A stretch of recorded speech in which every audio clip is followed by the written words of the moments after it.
नहमदुहु व नस्तईनुहु व नस्तगफिरुहु व नु'मिनु बिही व नतवक्कलु अलैहि व नऊज़ु बिल्लाहि मिन शुरूरि अनफुसिना व मिन सय्यिआति अअमालिना मन यहदिहिल्लाहु फला मुदिल्ल लहु व मन युद्लिल्हु फला हादिय लहु ونشهد أن لا إله إلا الله وحده لا شريك له ونشهد أن سيدنا وحبيبنا ومولانا محمدا عبده ورسوله أما بعد فقد قال رسول الله صلى الله عليه وسلم إن خير الحديث كتاب الله وخير الهدي هدي محمد صلى الله عليه وسلم وشر الأمور محدثاتها وكل محدثة بدعة وكل بدعة ضلالة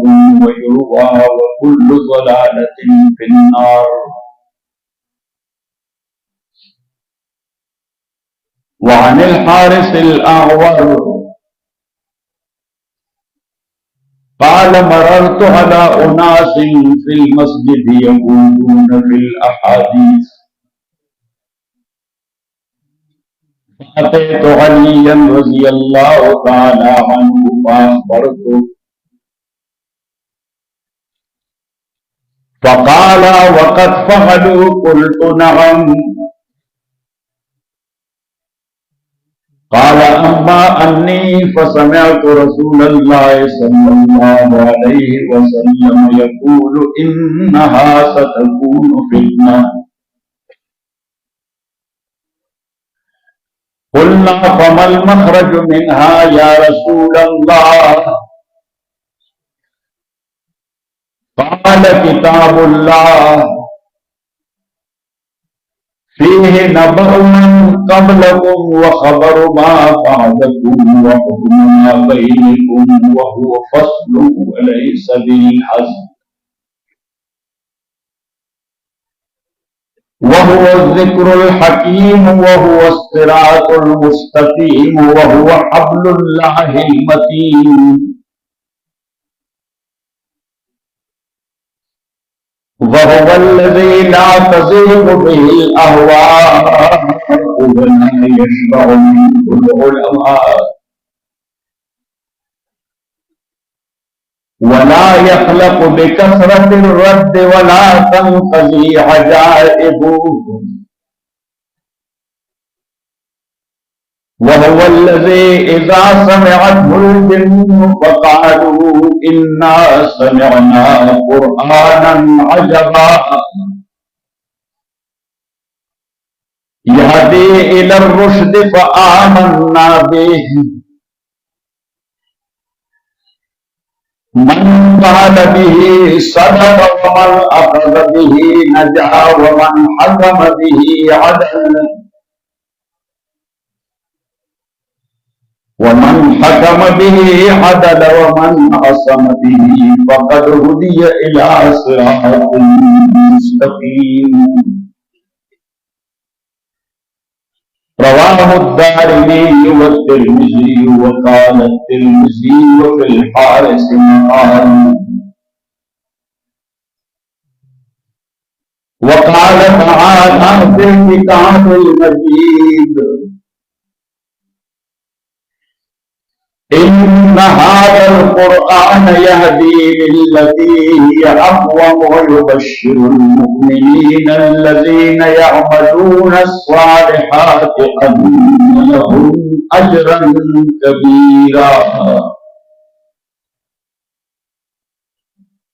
وأن الذين لا يؤمنون بالآخرة أعتدنا لهم عذابا أليما وقال تعالى في مقام آخر يا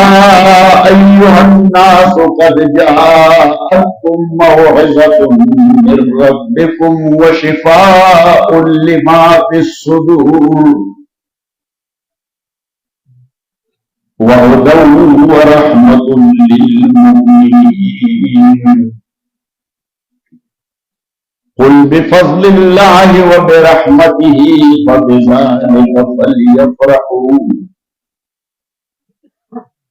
فبذلك فليفرحوا هو خير مما يجمعون صدق الله وصدق رسوله النبي الأمي الكريم.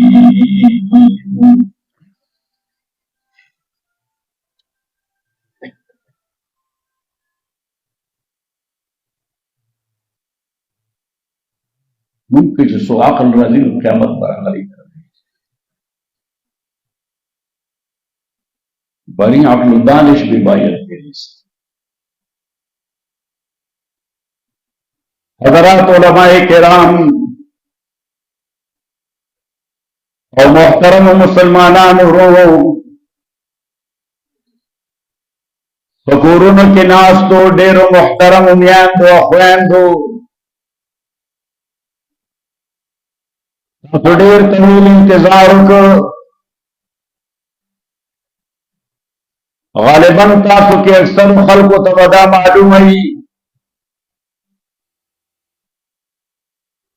چې زما والده محترمه وفات شوې وه. زه هم د هغه وفات په سلسله کې ملک ته راغلی وم. لرې نږدې نه ډېر علما طلبا او محترم مسلمانان هغوی تعزیت ته راتلل. اوس چاته چې تعزیت کېږي نو د هغه دا مجبوري چې هغه به ناست وي او هغه چا باندې دا پابندي نشي لګولی چې فلاني وخت راشه او فلاني وخت مه راځه. واده خو نه دی. نو ناوخته تقریبا پاوکم 4 بجې بلکې 3 بجې زه د جومات نه راووتم. جمعې لمونځ ختم شو نو دا سیکیورټي والا ډېر شی ولاړ و. ما ته معلومه نه وه. نو ما یې تاسو څنګه؟ نو هغوی ویل مولانا صاحب تعزیت ته را روان دی. نو بیا هغوی چې راغلل نو مېلمه ته خو دا نشي ویلی چې ته کښېنه او زه ځم. نو مولانا عبادالله صاحب ته مې وویل ته دې محترمو وروڼو او علماو طلباو ته اطلاع ورکړه او مې د ټوپۍ خلک ډېر محترم خلک ته بلکې د دې ټولې علاقې خلک محترم دی. نو ما هغوی په اقدارو هم پوهېږي، په اخلاقو هم پوهېږي، په تهذیب هم پوهېږي، په ثقافت هم پوهېږي. پښتانه او بالخصوص د ضلع صوابۍ خلک د مهمانانو احترام کې ضرب المثل دي. نو ما چې دا عذر ورته پیش کړي چې مونږ به لږ متاخر راځو، نو هغوی به ما په خیال دا عذر قبول کړي لأن الاعذار عند الکرام مقبوله. د عزتدار او غیرتمندو خلکو په نسبت باندې خلک عذر قبلوي او مونږ پښتانه خو په معذرت باندې قاتل ته د پلار مینه وبخو که نه بخو داسې نه لږ تیز نو عزیزان بیا اوس تاسو انتظار کافي وکړه الله دې تاسو له اجر درکړي. خو زه هم تاسو ډېر زر پرېښودو ته تیار نه یم او د هغې وجه دا علما راشي ښه خلک دی طلبای دوره حدیث راشي نو کله داسې د سادګۍ اظهار وکړي، ناست وي چې رخصتېږي او زه ورته پاسم سلام دپاره، نو وایي د حدیث اجازت راکړه، تفسیر اجازت راکړه، نو بیګا مې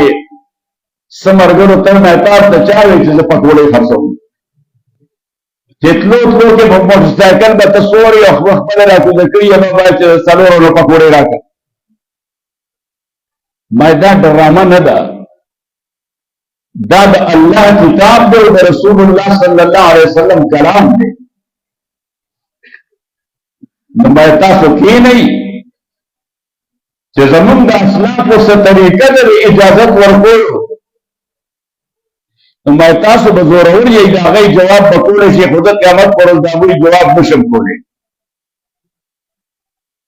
او بیا قرآن او حدیث، امام مالک رحمت الله علیه مسجد نبوی کی درس حدیث بکو عبداللہ ابن مبارک امیر المومنین فی الحدیث آپ فرمائی تے دے داسے وہ لرزے دا اور سو وائے وہ لرزے دا اور منگی رنگ کے تغیر محسوس کر نوے چکل فارغ شو درسنا ویما تے عبداللہ تراش زمادہ قبیس لگا اوچت کا نیما چې قمیص را اوچت کړ نو په دې ملا لړم یو څو ټکونه ورکړي لړم په پروت و. نو ما ورته وی چې امام تا مخکې ولنوي اقتل الموذي قبل الایذاء چې دا مو مړ کړی وی. وی ما ته وی چې اکراما و ادبا لصاحب هذا القبر، دا دې قبر کې ډېر لوی شخصیت پروت دی، الله محبوب دی، ددن والا حیا راتلا چې ددن حدیث درس شروع نو اول لړم تک تمنځان نشي وره ددن حدیث لپاره پلک پرای مبارک امت کړه، دا خط مبارک امت کړه، غاخونه هم شهیدان کړل. ددن حدیث لپاره د باندې د اوخ د غشیانو دک لره دا په حالت سنت کې خوده شو. د دغه قرآن او حدیث لپاره د طائف په کوڅو کې د پکانو ومشته شو، پړې مبارکې د وینو ډکې شوې. نو ما ورته خدای ته وګورئ، دا قرآن او حدیث دا افسانه نه ده، دا حدیث به ولسته طویل حدیث دی. امام ترمذی نقل کړی دی او ابو عبدالرحمن الدارمی،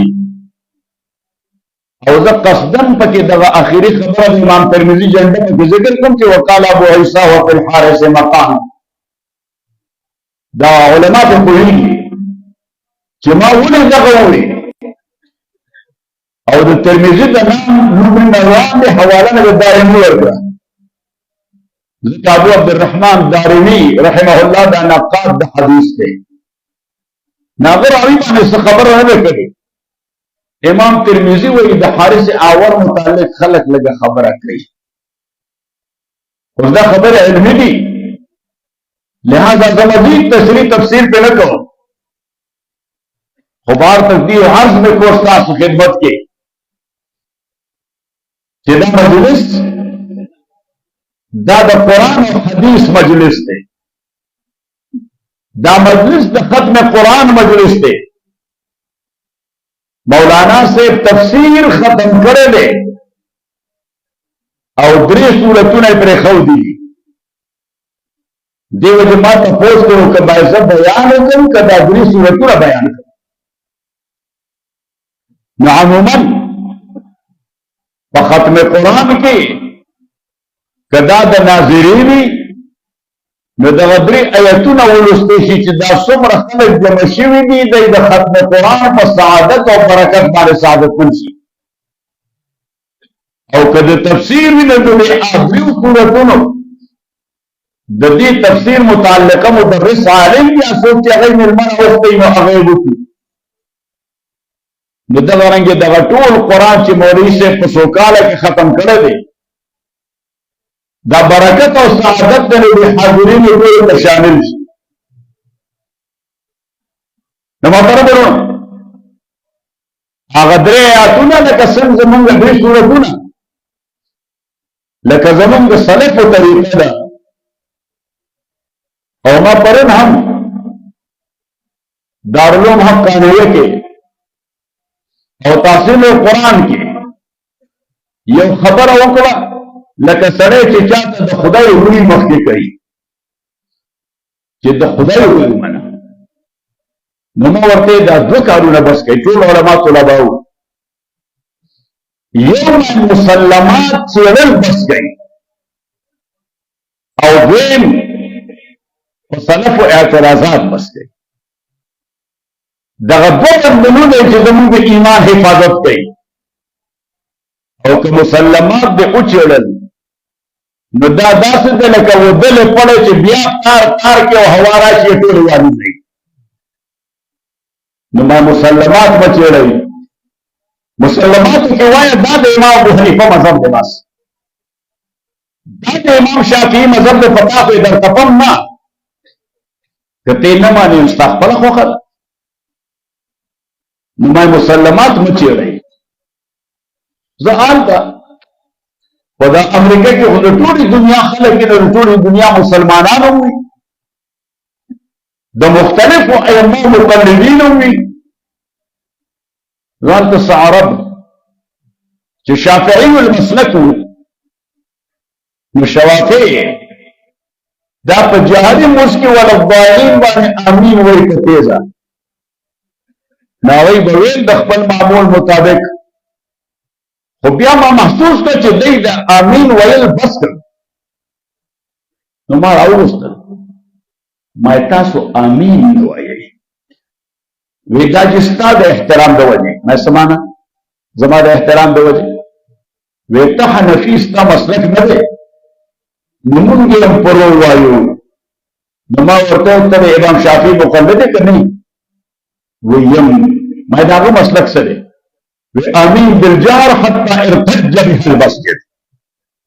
دومره تیز آمین او داسې stretch کول prolong it and to stretch it my you have to create an echo with ته په کار دی چې یو ګروپ سره پیدا کړي آمین سره ما آمین به په تیزه وایې البته که اوس د سوچې تا مذهب بدل کړی نو بیا بله مسله ده خو چې څو پورې شافعي نو ما تا ته پته ده زه ما ډېر کمزوری ملا یم بلکې ملا هم نو طالب علم یم الله مې د طالب ساتي مرګه پورې امین ووایې ما ته د ملایه ډېر شوق نشته البته د طالب علمانو شوق دی او دا غواړم چې طالب پاتې شم نو ما له څه علماو تپوس وکړو وی دا ته دا هر بیان کې ولې وایې چې زه غواړم د طالب پاتې شم مدد چې امام ترمذي حدیث نقل کړی دی چې د قرآن او سنت طالب علم ته د خدای د رحمت فرشتي وزر غوړی معموله لپاره نه دي دیدي غریب وي د خوراک ورسره ورسني په جیب کې 5 روپۍ هم نه وي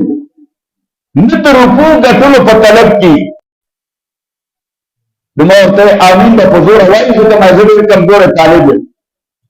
امام شافعي رحمت الله علیه دومره لوی عالم او دومره لوی مجتهد او دومره لوی پهلوان د دین چې ما زه خو یو طالب سره پرزول نه وي ما شافعي سره قیامت پر رسول پرزول کوي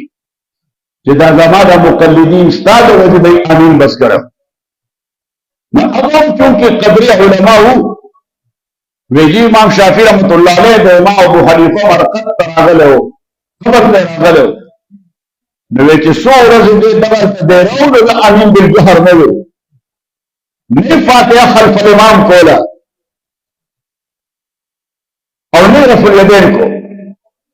نو چاته تپوس وکړه چې دا ولې نو اکرام لصاحب هذا القبر د قبر کې ډېر لوی امام الائمه او ورته دې پروت دی د عزت د وجه ذکر د مسلک نه دی نو یې پروام سحر دې په زور دی وې په رو دی وې یوم د حدیث ته ثابت دی بلم ثابت دی دا خبره چې کوم معمول دی کوم متروک دی نو دا مسله د اجتهادي دی تاسو له یو کتاب ذکر اختلاف په مسائل الاختلاف او بل مې یو بل تر لیکل دی هغه تحقیق الاول فی عدة من المسائل چې دا مسئله اصل کې زموږ لکه پهلوانانو کوشته ډېر زړه کېږي. تاسو خفه کېږئ ما خو څنګه مولوي صاحبانو کوشته ډېر زړه کېږي چې راځئ چې کینو چې دا خلک ټیم تېره کړو. مناظره ده څه شی ده؟ اسې په ایمان ووایي دا موږ چې کوم دور کې اوسېږو څوک چې د کوم ملا ډله ده که دې مناظره کې فیل هم شي دې دا مسله پرېږدي او هغه بله خپلوي لږ دور سره او دلته او که دې پرېږدي دا زموږ د برګري بیان سره ټوپکې موپکې ګرځوي څه ګرځوي. اوس یو خو یو سړی ډېر اهم وي نو هغه سره خو ګورمنټ ځکه ګورمنټ ته مسله جوړېږي دا خو پولیس سکیورټي نو دا اوس چاپېړه بله پولیس زموږ په دغه ځای کې ولاړ او بیا هغه سکیورټي والا یو ګاډی بیا بل ګاډی بیا دې خوا بیا اخوا بیا لارې بندول فلان فلان نو د هغې وجه دا ده مثلا چې سړی شخصیت اهم و نو که هغه باندې خدا نه خواسته څه داسې حرکت وشي نو د لا اینډ آرډر مسله پیدا کېږي. خو اوس موږ اپنے لیے میامرټي یو هر یو سړي ځان له یو درې جاکټیان پیدا کړي هغه یې ډېر ویښتان ساتلي یو ببره ګیره او هغه سره ټوپکې نو موږ خو تاسو خو ټول زمیندار یو تاسو ټوپکې زمینداره کوئ که بس کړی مو ده ولې شوی مارکیټونه ټولوي ما سره دا هم ده چې دا ځایونه په مارکیټونو بند کړي نو خدای ورسره دا خو د سیمټو قطرونه دې تاسو ځان نه جوړ کړي د ماربلو نو د لوګي او پکې مړې کوي او نه به قبر ته مستل وي او نه به ډکول بس هغې کې به مړې مړېږي او څوک درې پته نه لګي اوچېږي باندې دې ټول الله دې زموږ عقل سر ته راولي.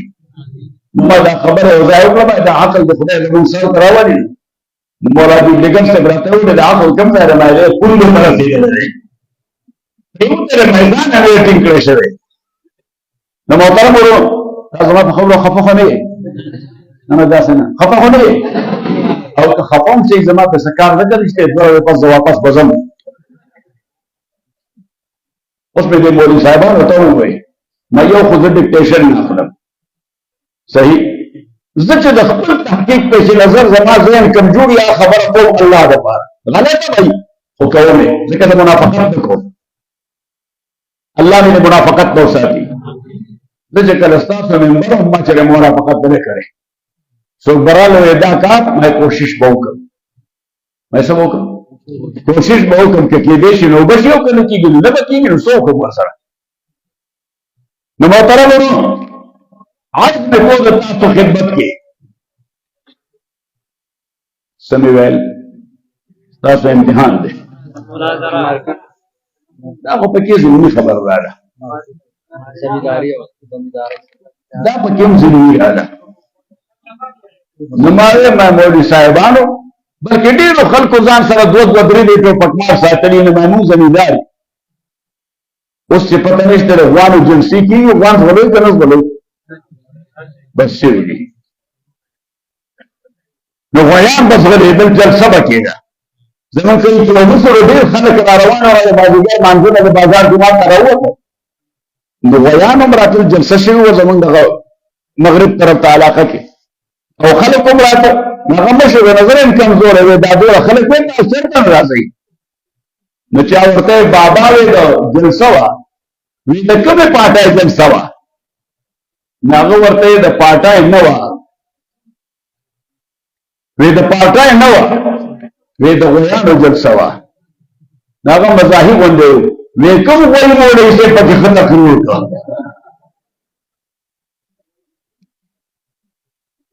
زمونږ په خپل زمیندار یو او زما پلار د غویانو ډېر شوقي و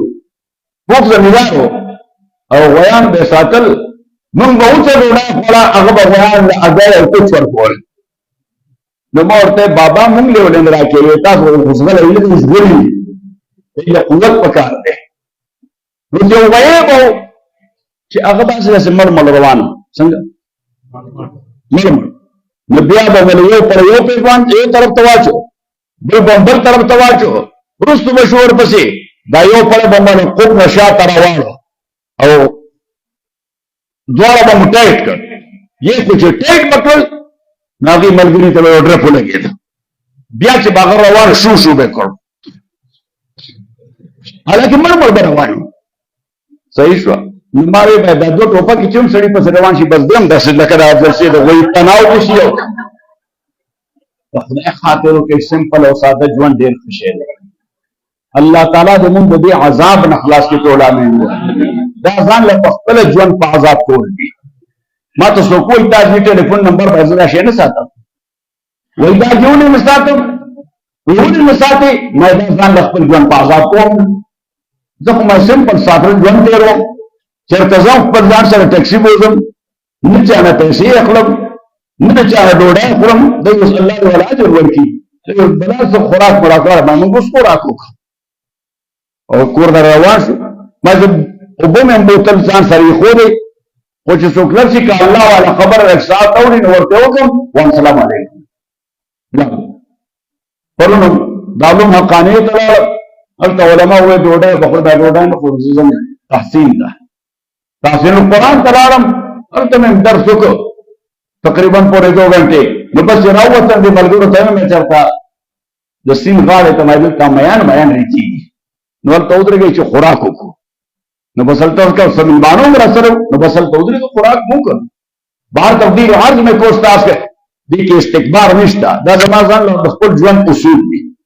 او مې زه ژوند په خپل اصولو تېروم او بیان هم په خپل اصولو کوم زه دې ته نه ګورم چې ملا صاحب پسې خوشحالېږي او هوا پسې خوشحالېږي زه د خپل اصولو مطابق صرف دې ته ګورم چې خدای پیغمبر پسې باندې خوشحاله شي نو که صحیح خبره مې خولې نه وځي نو الله دې قبوله کړي او که خطا وځي انسان یې الله دې معاف نو ورته دا د تفسیر قرآن د ختم موقع ده د ټول وړاندې خو دعا کوم چې مولوي صاحب دا محنت کړی دی سوره مدولجه ده پکې 9 کاله الله تعالی دې دا 9 کاله د 900 کالو په خیر باندې حساب کړي او څه کسان کېناستل خو سبا په کور کې زمونږ میندې خویندې هم وي نو چې ها او څوک به کله داسې اتفاقا راتل چې یاره درس شروع دی لږ ساعت به واورو نو که چا یو ورځ هم اورېدلی دی په کور کې یا په مسجد کې الله تعالی دې د قرآن کریم په فهم او علم باندې خاده وباد کړي او الله تعالی دې د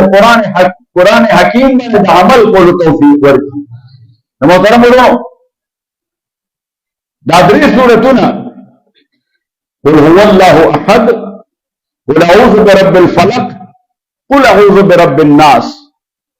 قرآن کریم یو سل سوار و سورت دی او دا کلام دا اللہ دے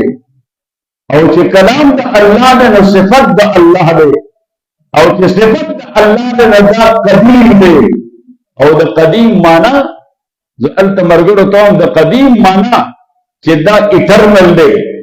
دا ایفیمرل ندے دا قدیم دے دا حادث ندے دا سنس ایور دے فور ایور دے دی ازلی دے دی ابدی دے چی دنیا نوا دا کلام دا اللہ وہ او دنیا بنی دا کلام دا اللہ بئی خبر مانے پوئے گئے او دا ولی ضروری دا عقیدہ دیکھ من دا ہوئی چی وقت دا قرآن نو بیا پیدا شا یا اللہ پیدا کرنے دے تمونگا دا منطق جو دا کہ حادث وائیو انگریزی کی ورطمونگا افیمرل وائیو نو کده افیمرل شي نو دا دنیا ټول حادث افیمرل دا نو په هر سیکنډ په هر ذره کې تبدیلی راځي او دا تبدیلی دا کانسټنټ او کانټینیوس روانه البته دا محسوسي نه تاسو روزانه په دې مسجد کې یا محله کې ملاويږي نتال د یو بل په چهره کې هغه تغیر او تبدل په نظر نه راځي ځکه هغه دومره باریک وي دومره مینوټ وي چې هغه محسوس کیږي نه او که یو سړی ستا د سترګو نه 10 کاله پناه شي او 10 کاله بعد ته ووینې نو بیا موږ ورته دا تا سره څه چل شوی دی خبر په ذهن کې نه یعنې هغه تغیر زیات وي تبدل زیات وي نو محسوسېږي صحیح زموږ یو ملګری د علوم فاضل بین ایک سړی دی بل راغی ډېر کمزور دی زموږ سبق ملګری عالم دی سپینه ګیره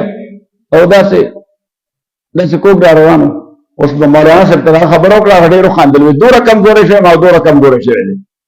نو چې زه کور نه راووتم وی قاضي صاحب ما وی ها وی ته څه خورې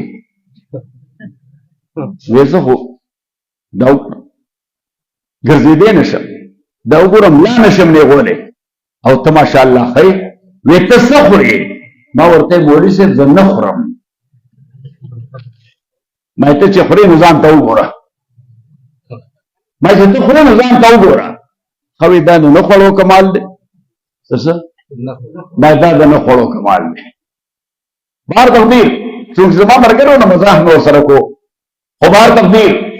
عرض مې کو د تاسو خدمت کې چې اوس دا قرآن د الله کلام دی قدیم دی ناقابل تغیر تبدل دی اوس غیر عالم سره بلکې ون سطحي علما هغوی ته دا خبر څه غیر اهمه غوندې وښکاري خو دا اهمه دومره ده چې د دې دپاره زموږ یو امام احمد بن حنبل رحمت الله علیه څومره جیلونه تېر کړل د دې دپاره یې څومره وال وخوړل دومره وهل چې 20 کوړې به یې روزانه ورته لګولې چې دا ووایه چې قرآن حادث دی هغه وی توبه که داسې ووایه دا قرآن د خدای صفت دی او دا قدیم دی نو چا ما ته ووایي د دې جیسې ساده غونې تشریح ته وکړه چې دا حادث یې ولې نه منو ویلي ووایه مریانو صاحبانو ته یا عوامو صاحبانو ته چې او دا خدای پیدا کړی دی نو ما چې خدای پیدا کړی دی نو فنا کېږي یوه او چې دې خدای پیدا کړی د دنیا فنا کېږي که نه فنا کېږي وایه تغیر پکې راځي که نه راځي نو ما یې که دته محادث ووایي نو دا قرآن نن به د دې جومات ملا صاحب یو شان بدلوي او هغلته به د بل جومات ملا بل شان بدلوي پیغمبر پاک وایي دې طویل حدیث کې وهو الذي لا تزیغ به الاهواء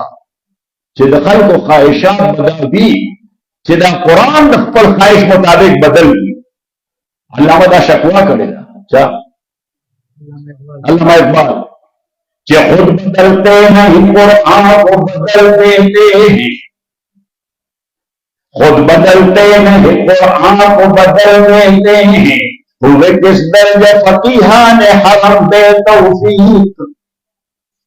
بیا بہر سری قرآن بخبل خواہش مطابق ادبو بندو نو سے سو کر دولے بدلولے غلطی پکی کولشی دین تفسیر کی یا ترجمہ کی حسو کی بدلولے یعنی اگر سره غلطی کوي نو هغه رابطان دانو چې قرآن بدلو خو بس غلطی وشول چې خود بدلتے نہیں قرآن کو بدل دیتے ہیں ہوئے کس درجہ فقیہان حرم دے توفیق نو کوم حدیث کې ویلو حدیث اور وای چې د کوفی په جمعات کې را روانم ډیر لوی جمعات دی او دا چا جوړ کړی دی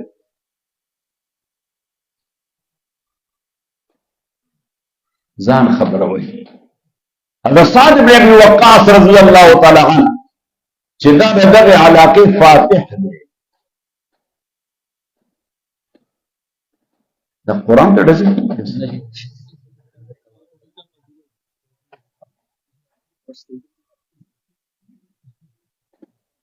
د کوفه مسجد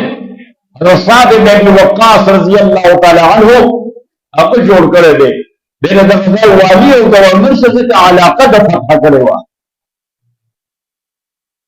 او بیا حضرت علی رضی الله تعالی عنہ چې کله دارالخلافه او سنټر کیپټل لکه زموږ اسلام آباد چې دی دا اسلام آباد اولین دارالخلافه د پاکستان نه د اولین کراچۍ و نو بیا د دارالخلافه د کراچۍ نه اسلام آباد ته راوړه حضرت علی رضی الله تعالی عنہ دارالخلافه د مدینه منورې نه کوفې ته یوړه او دا خپل استدلال په دې باب کې چې اسلامي مملکت دومره وسیع شوی دی